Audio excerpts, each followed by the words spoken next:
Hello, fellow modelers. Bruce here. Well, boy, do I have a gem this time. This is a kit with a manufacture date of 1953. I'll show you the plans in a little while. I have that date on it. It was issued by Modelton. Down here you can see that. Modelton Manufacturing Company out of New Rochelle, New York. They started production in the late 1940s and continued through, I guess, a good part of the 1950s. They were a small outfit. I don't know how many kits they actually produced in the long run, but this was their kit number 17. It was in a series that they called their Deluxe Custom Cut Kit. And I think it's safe to say they were one of the first manufacturers in that time period to put out a true Craftsman kit in HO scale. I'll show you on the plans the number of different types of materials they have included in here. There's wood, there's metal, there's cardstock, there's wire, there's plastic, printed signs, etc., etc. As you can see, this is a pretty fancy depot, and I believe the kit is complete, but I have not taken every piece out to match it to the list of materials, but the layout of their plans is on a sheet of paper that's some 32 inches wide by about 21 inches tall. So they spend a pretty penny getting that thing printed up. So yeah, they were, in that boom of post-World War II when HO scale was really taking off.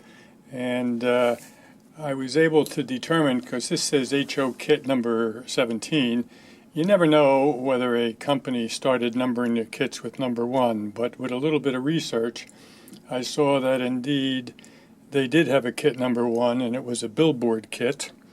It's funny because quite a few manufacturers over the years have put out billboard kits, and that was their first offering. And by the time they got up to the 17th kit, they were getting pretty darn detailed. I don't know if you can see in this picture, but here you have fencing along the top. That's a plastic. And as I said, there's cardstock and metal pieces and wood pieces, and it's just amazing, actually. You had to do a lot of cutting and fitting and painting to get this thing to come out looking good. So again, pretty much a true Craftsman kit. Before I go and bring out the plan, I just will open this box and let's see kind of what's in there. Don't want things spilling out all over the place. Although they were at a New Rochelle, New York, this kit made itself to California. Actually, that's interesting because this says that they were not out of New Rochelle, New York. This was printed in Burbank, California. So maybe it's not so odd then that the envelope that I found inside says, you can read it there, San Fernando Valley Recovery Bureau, and out of Burbank, California, and whoever owned this kit put a number of the pieces into this envelope. And these are wall pieces, as you can see, and they're green, and they are cardstock. So yeah, pretty impressive. The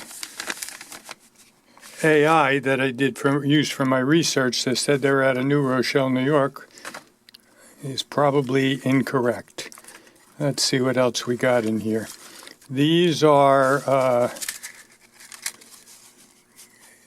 aluminum foil, imprinted, embossed I should say, paper that's embossed, cardstock, here's metal, railings, I see wood, see all kinds of good stuff in there. A lot of it is pre-painted and color-coded. Well, I'm not going to drag everything out, but I think you can get a feeling that this 1953 kit was a lot more sophisticated than some of the other early 1950 kits that I've showed you before. And even though, you know, their contemporaries were putting out kits that had cardstock and metal like Ayers and Summit Engineering, both of which I've shown you before, their kits were nowhere near the level of sophistication that this kit is. So, yeah, I once in a while see their kits pop up on the used market. I don't think that it was a prolific company, so I don't think there's a lot of their models floating around out there, but when I saw this one, the price was very reasonable, and yeah, I jumped on it. So happy to be able to share another manufacturer with you. The Modelton Manufacturing Company out of now Burbank, California. All right, I'm going to go show you the plans yet, and that'll about do it for this look at this old manufacturer. So let me turn this off and go back over, and the